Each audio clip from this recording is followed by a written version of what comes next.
All right, Congresswoman Boebert, affordability has been a big concern for Coloradans. What policies do you support and would you support in Congress to address that? Yes, well, I have already been working on the affordability issue. I want our economy to be booming once again. I want small business owners to have the ability to thrive, to pay their employees, and to expand. One of the greatest tools that we have is the ability to unleash our energy production. Here in Colorado, unfortunately, through state and federal policies, we have been regulated into poverty. Good paying American jobs have left our state, and unfortunately it's also attributed to the rise in costs that we are seeing. And it's very unfortunate that politicians are able to make decisions that negatively impact American citizens, Coloradans, to this degree. So I have been working to get our energy industry up and going again, to regain our energy independence and our energy security. And Colorado can play a pivotal role in pursuing energy dominance. Now, Congress has yet to pass a new farm bill. Why has it been so difficult for Congress to pass a farm bill? And do you think it could get done by the end of this year? One of the most difficult aspects of the farm bill is that 2/3 of the farm bill have nothing to do with farmers and ranchers, our agriculture industry. Most of the bill is welfare, and having that those SNAP benefits attached to the farm bill make it very difficult to pass in a slim Republican majority and in a divided government. I have signed on to a letter with over 100 of my colleagues saying that we need to make it a priority to bring up the farm bill and pass the farm bill before the end of this Congress. I work with our farmers and ranchers on a daily basis, and then of course those who are in our agricultural committees in Washington, D.C. It's very important for our farmers and ranchers, these generational businesses, to be able to continue the work that they're doing without having the threat of adversarial countries coming in and buying up our land, especially around military bases. But to have that ability for them to sustain their business in agriculture, we need to not only be energy secure and dominant, as I mentioned, but also we need to be independent with our food. Currently, we are importing more food than we are producing for Americans, and that's a problem, especially when I know that we produce the greatest food products in the world. Do you think there's too much for SNAP in the bill, or you just don't like the idea of SNAP being part of the bill at all? There's far too much costs there with the SNAP benefits in the Farm Bill. This is estimated to be a $1.2 trillion bill. We are approaching $36 trillion in debt. This is immoral. This is unsustainable. And we have got to get the reckless spending in Washington, D.C. under control. If we were able to liberate American citizens to thrive in the working economy and afford groceries and gas, then the welfare benefits wouldn't be as necessary. No one is arguing against some sort of a safety net, but it's not supposed to be a career. This is not meant to be something that families are completely dependent on. I've lived there as a child, dependent on welfare, and it's not America's best. And to have the ability to work and produce wealth, there's a sense of pride and ownership with that. And I'm looking forward to President Trump's policies that really invite a booming economy and also invite the ability to work more. He's advocated for no tax on tips and no tax on overtime. This is huge for Americans in the working class. Speaking of that, former President Trump wants to place more tariffs on China and other countries. Do you support that? I do support more tariffs on China and other countries. He showed his ability to make those successful rather than having that burden on the American people and raising our tax prices or prices at the pump or at the grocery store. Have these countries pay their fair share rather than having us all suffering as we have been under the past 4 years in the Biden-Harris administration. I would much rather see our adversarial countries that we're working with pay those taxes than American citizens. Well, economists say that these tariffs could lead to higher prices for consumers, especially if Trump imposes a 60% tariff on China, as he has mentioned before. Does that concern you? I don't believe that the economists have this right. President Trump has challenged some of these top economists who are making these claims, and I would agree with him that it liberates the American worker and our economy here in America more than it would ever harm us. And if anything, it would encourage manufacturers to stay here in America rather than send their business to other countries. I want to ask about immigration. You said that you support mass deportation, and I understand that you would like to focus on deporting violent criminals first. Is that right? Of course, we need to start with the criminal aliens being deported first.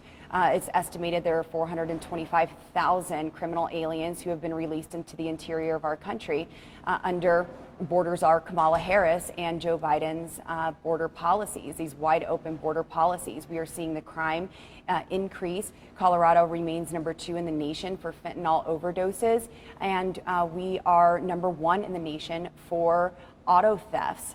This is a problem right here in our state. We see entire apartment complexes that have been overrun by Venezuelan gang members. This is a problem. It's not a feature of anyone's imagination. One apartment complex is too many, and we've seen multiple in just one city in Colorado. And it's not something that is only happening in Aurora. This is throughout our state. I do support, along with more than 70% of American voters, mass deportations, as we are well over 10 million illegal aliens who have come into our country. And I just want to note, this week, I attended yet another naturalization ceremony here in Colorado, and that is one of the most beautiful experiences. At this ceremony, there were 72 brand new naturalized American citizens. And these are 72 people who counted the cost, who invested their resources, their time, their minds to become an American citizen. They could have remained permanent residences, visa holders, green card holders, and they made the choice to help make this a more perfect union, knowing that our American flag is the one true symbol of liberty and justice for all. And this is something that is powerful and moving for those folks to come through and do this the right way, the legal way.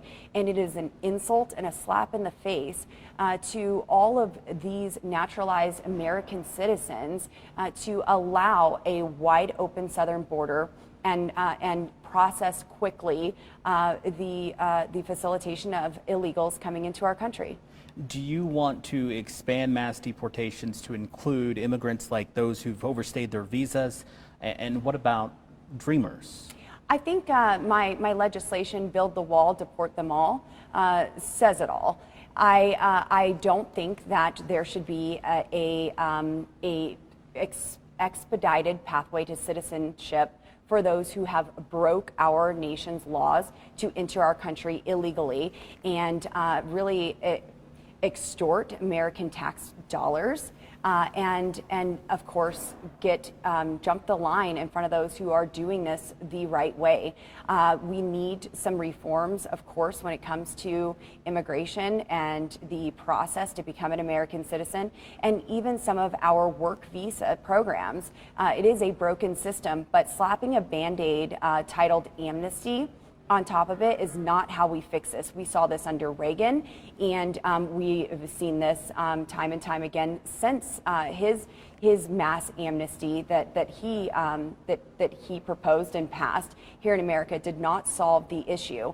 And so we need, with our work visas, a better pathway, a better system, but also a clear exit program. Many folks do overstay their visas or come here saying that they are going to work and never even take that job that they were committed to perform and stay here illegally. So you don't see dreamers any differently than other immigrants? Because of course these folks came when they were children. Right now, we are talking about more than 10 million illegal aliens who have come into our country. There is much more to be discussed, but in 4 years, we have allowed over 13,000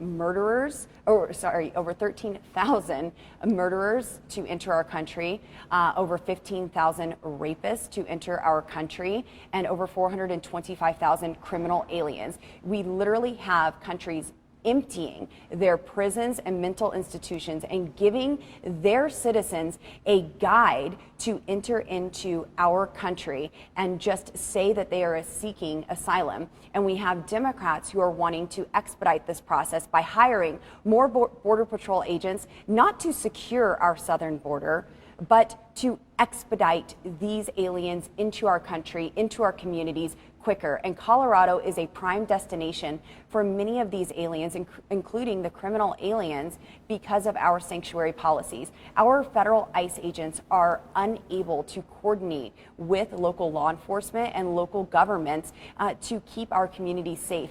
And I'm proud of the Douglas County commissioners who are in a lawsuit currently over these sanctuary policies because they are seeing firsthand the crime increase in their communities. All right, you held a roundtable in Aurora last month to highlight some concerns that some residents had about Venezuelan gangs. The apartments where those residents live are not in your district, and they wouldn't be in this new district that you're seeking. Why get involved in a situation that is not in your district? As I said before, this is an issue that is far beyond Aurora, Colorado. We had a brave councilwoman, Danielle Jurinsky, who spoke up, who helped her constituents be rehomed, find other housing because their living conditions were not safe. They were being extorted, threatened, harassed, and even property management was unable to solve the issue. I do have a piece of Aurora in my district, but I am not constrained by arbitrary boundaries that were made by a commission. I am fighting for all of Colorado and all of America, and I will not remain silent on an issue just because it's a few miles outside of a boundary that someone has created. This is impacting Coloradans and Americans, and it needs to be highlighted. That's why President Trump came to Aurora, and I was proud to facilitate him coming to Colorado and addressing the crime that we are seeing here. Because, as I said, it's not restricted to Aurora. We were hearing about Venezuelans staying under bridges and not having enough room for housing for these Venezuelans in Carbondale last year. And the media did not want to speak to this. They didn't want to provide an answer or a solution. And we had elected officials on both sides of the aisle that saw the massive concern in this. So this is a Colorado problem, this is an America problem, and it starts with securing the southern border. The mayor of Aurora told me that he was uncomfortable with you holding a roundtable in his city. He says that you and others seem to be trying to promote a narrative that Venezuelan gangs have taken over the entire city, and they haven't. Do you care to respond? I'm very uncomfortable with the lack of position and standing that the mayor has taken for the people that he represents in Aurora. It is very uncomfortable for him to first highlight the issue and then receive some feedback that he was not comfortable with and back down from the issue. He is in a position of leadership and should stand strong for the citizens in Aurora, Colorado. And it's very unfortunate to see a mayor back down when he was confronted or challenged on an issue, rather than taking the stand that the people that elected him deserve to have taken. I want to ask about the PACT Act. You voted against the PACT Act, which expanded benefits for veterans who are exposed to toxins and some of them battling cancer. I noticed that most Republicans voted for it. Why did you vote against it? I have voted for many initiatives that have been signed into law for our veterans. I am proud that 2 of my constituents have received the Purple Heart that they were denied for decades. It's really unfortunate when we see our veterans who are put aside, and I've done so much with constituent casework, amendments that I have passed to benefit mental health treatment for our veterans, even as far as burial services for our veterans, prosthetic services for our veterans. And it's unfortunate that Democrats like to use our veterans as pawns to exploit issues. The PACT Act was not a well-crafted bill. This spends hundreds of billions of dollars with no mechanism to actually pay for it. Our VA system is broken, and President Trump had an excellent solution to provide choice for our veterans. It was already taken place, and unfortunately in the Biden-Harris administration, they revoked that. The Veterans Administration is also saying that this is going to cost hundreds of millions of dollars, if not billions, more than it was projected to when it was first drafted and signed into law. I've seen the backlog. I have worked with veterans individually on casework situations and helped them get the care that they need. But the backlogs that we're seeing in the VA make this bill impossible to actually fulfill. I think the concept of it is great. We need the ability to actually pay for these services and benefits rather than adding to our national debt by borrowing money from adversaries, our adversaries like China, and have more deficit spending. Well, Congress has a big job to do on January 6th in certifying the presidential election. If Vice President Harris wins, will you commit to certifying the election? I would never commit to an election that has not taken place yet. Right now, we are in the early voting stages. That's a pretty basic thing for Congress to do, is it not? Just certify the election. I mean, the states say that, hey, this is how we voted. The job of Congress is to actually look at what we are voting on in the present tense. It's great to have policies and visions, but you don't know exactly what that's going to look like in the timing that it comes up and what has ensued prior to, or the actual language that comes up if you're talking about a bill. Now, the certification of the Electoral College results is something that I have objected to in the past because after the election and even during the election, there was very obvious election interference. We had at least 6 states that sent out hundreds of thousands of ballots illegally in the name of a pandemic. They were changing election laws in the middle of an election, and it was not the state legislature who was changing these laws as the Constitution directs. We had states like Arizona who extended their registration period. We had states like Pennsylvania that allowed votes to be cast after the election, and this was very unconstitutional, and I could not certify in good faith the Electoral College results for those particular states.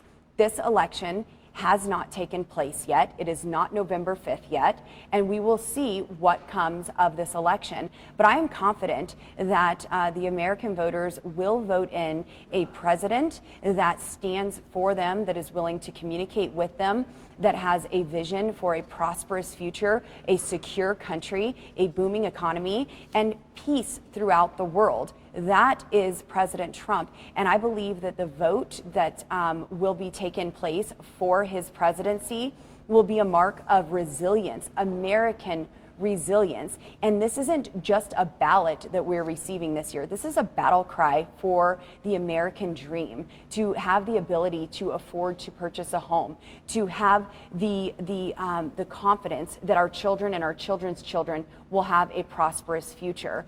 So we will see what happens on November 5th, but I am confident that American citizens have lived under both administrations, both President Trump and the Biden-Harris administration, and will vote for the candidate that gave them a better life. So just to be clear, if state officials say that, hey, these are our results, that's not good enough.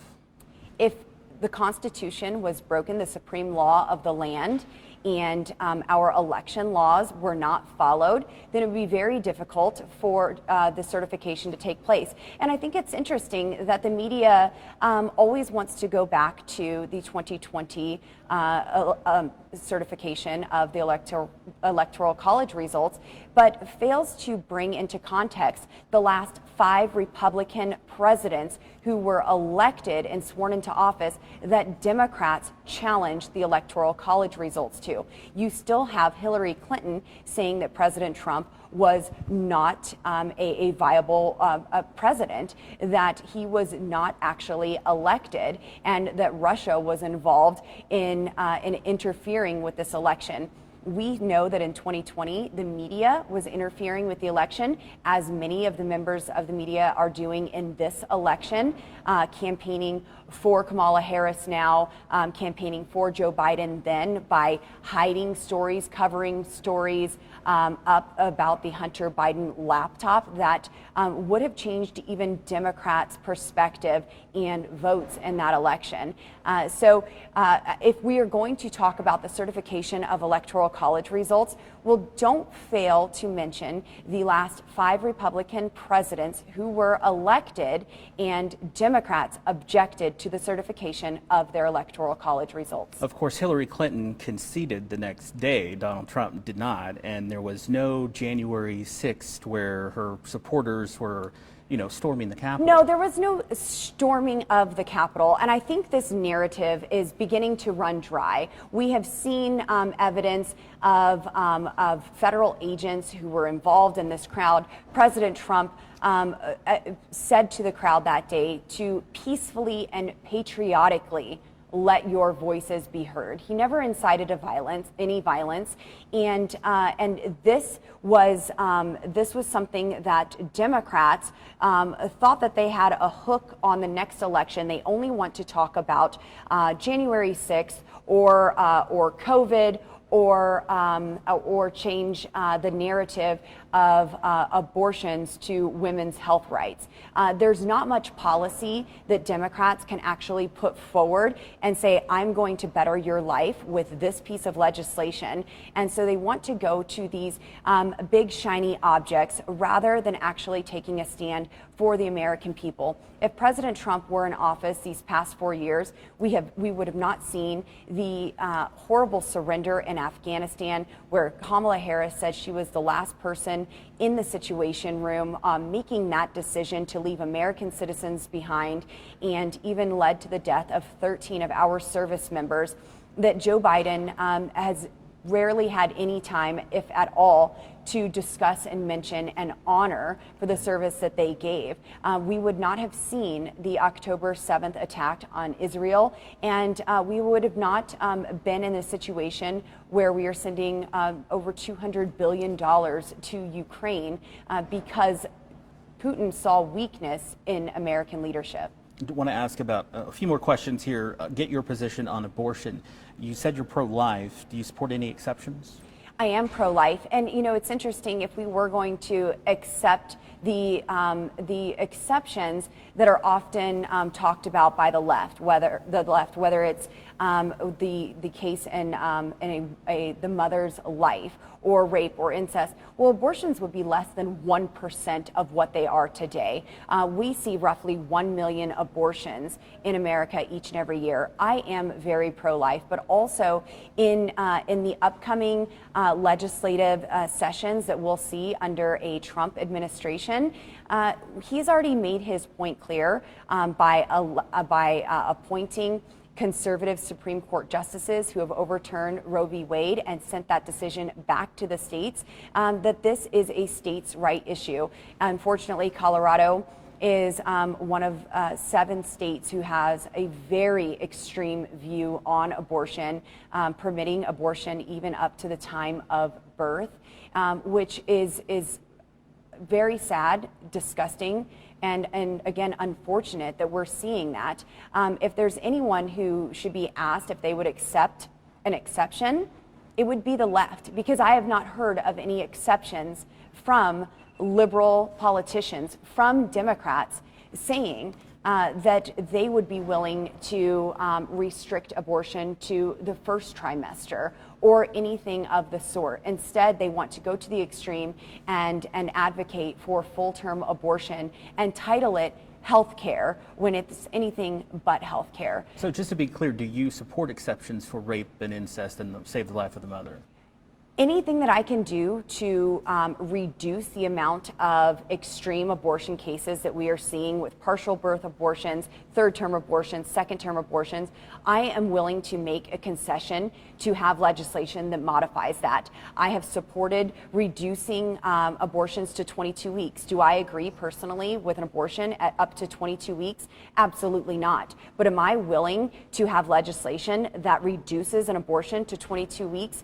Yes, because that is saving tens of thousands, maybe possibly hundreds of thousands of lives. That is me speaking up for those unborn. I have also voted for legislation that saves the life of a child who was involved in a failed abortion. The Born Alive Act. This is something, again, that I would see as a concession and an exception and absolutely vote for. Colorado could face water shortages in the future. What actions would you support in Congress to address those water concerns? Colorado is already facing water shortages. This isn't only a future problem, this is a now problem. In Colorado, our water is our most precious resource, and it's not something that politicians, elected officials east of the Mississippi River really focus on like we do here in the West. There are many things that I have worked on to fight for our water here in Colorado and throughout the West, starting with forest management. We need to have a healthy forest that we are able to manage, be good stewards of, because 80% of our municipal water comes from our national forests. And if we have an unhealthy forest, then we have unhealthy watersheds. Also, I have secured funding, tens of millions of dollars for water storage projects in the West. We always talk about the rural-urban divide that is very real here in Colorado, but there's also an east-west divide, and some would call that the continental divide. Just about 90% of our water in this headwater state of Colorado flows west of the continental divide, and about 90% of the population is east. So we need more water storage in the West, like my fish recovery bill that preserves and saves 4 endangered fish species, but also keeps more of our water here in Colorado. The more water we have in the West, the more water there is to share here in eastern Colorado, whether that be for farming, ranching, agricultural development, energy industries, or developmental purposes in our suburban areas like in Douglas County or in northern Colorado. And so water is always an issue that I am working on, and I have many solutions that I have been working on to preserve our most precious resource. Healthcare costs are also a big concern for Coloradans. What would you support to address that? Our healthcare system definitely needs an overhaul. I think that American citizens were really duped with Obamacare, and they were told that they would be able to keep their insurance plans, that they would be able to keep their doctors, and we saw quickly that that wasn't the case, and insurance costs rose quickly even. Here in Colorado, we have some of the most expensive healthcare policies in the United States, which is a huge problem. I think that bringing RFK Jr. to the table to discuss possibilities within the healthcare system is a huge step in a future Trump administration, but also looking at our food manufacturing facilities and the products that we are adding to our food, the increase in the increase of these toxins and the ultra processed foods that we and our children are consuming on a daily basis are also adding to an unhealthy lifestyle here in America, which inevitably leads to higher healthcare costs. So this is something that certainly needs to be corrected and fixed, but also I want less intervention from the federal government in my health care than we currently have. Healthcare should be transparent, it should be portable, it should not be tied to your job, and we need more HSA options. Final question, where do you stand on funding for Ukraine as well as funding for Israel? Yes, well, funding for Ukraine and funding for Israel are two very different topics. First of all, Israel is our nation's greatest ally. We have so many programs already in place to send them funding, whether it's for the Iron Dome or for other defense operations. I am always supportive of Israel and their defense. Also, we need a pay for. I am not for deficit spending. So when legislation comes up to fund one of our allies, I want to ensure that our tax dollars are being stewarded well and that we have the ability to actually pay for that rather than borrowing money and having more deficit spending like we've seen in this Congress. Ukraine is a different topic. Ukraine has received over $200 billion, and we don't know where that's going. There has been no audit, there's been no account, there has been very little, if any, transparency on the tax dollars that are going there. Rather than defending Ukraine's borders without any account, we need to defend our borders. If we do not have a strong, secure America, then we won't have a country to stand for, defend, or even provide funding to our allies. All right, I know you just moved to this district, I guess, earlier this year. How's it been treating you? I love Colorado as a whole. My family and I are living in northern Colorado, and it's been amazing. The city we moved to, they've all been so welcoming to us. And then, of course, I'm traveling not only the 21 counties in the 4th District, meeting with folks, hearing from them, discussing policies that can benefit them, but I'm also traveling the entire state of Colorado, helping other Republicans get their word out, their message out, and inform voters of the policies, the vision that we have for a striving Colorado, a booming economy, that we can have good governance, we can have effective leadership that is transparent and for the American people first. I've loved every stop in Colorado that I've had throughout the years. I have never limited my legislative abilities to one specific area in Colorado. It's all for the benefit of our state, for the Western United States, and our country as a whole. Something we've been asking all of the people that we've interviewed to do was to look at the camera and in 30 seconds or a minute, however long you want to take, just look at the camera and tell people why they should vote for you. Yes. Colorado, I am Congresswoman Lauren Boebert, and it is an honor to stand for you, to fight for you, to be your voice in Washington, D.C. Often we see the heavy hand of government encroaching in on our lives and crushing so many of our dreams, over-regulating, overtaxing, overspending, and destroying the hard work that we are putting into our lives each and every day. I have been a voice to liberate you in your jobs, in your finances, and in your children's lives to ensure that they have the freedom and the ability to achieve the American dream in their future by giving you a strong today. It's an honor to fight for our natural resources, our energy industry, our water storage and development, our economy growth, our small business owners who truly are the backbone of our great state, and to defend you against that federal government who wants to control so much of your life. I want you to be liberated and to have that American dream that we treasure so greatly available to you in every area of your life. We need to lower inflation. We need to secure our southern border. We need to make our communities safe again. And that doesn't happen by defunding our police, which unfortunately is still happening. And I want to be a good steward of your tax dollars. I want to be a good steward of the issues that you bring to me that I can stand for and bring to Washington, D.C. to give a Colorado voice to the legislation that we see there on a regular basis. And again, it's an honor to work for you, to serve you, to fight alongside of you. If you're in one of our 21 great counties in the 4th District here in Colorado, I would be happy to earn your vote. And for the rest of Colorado, even though you may not be able to vote for me, when I'm in Washington, D.C., I will always vote for you.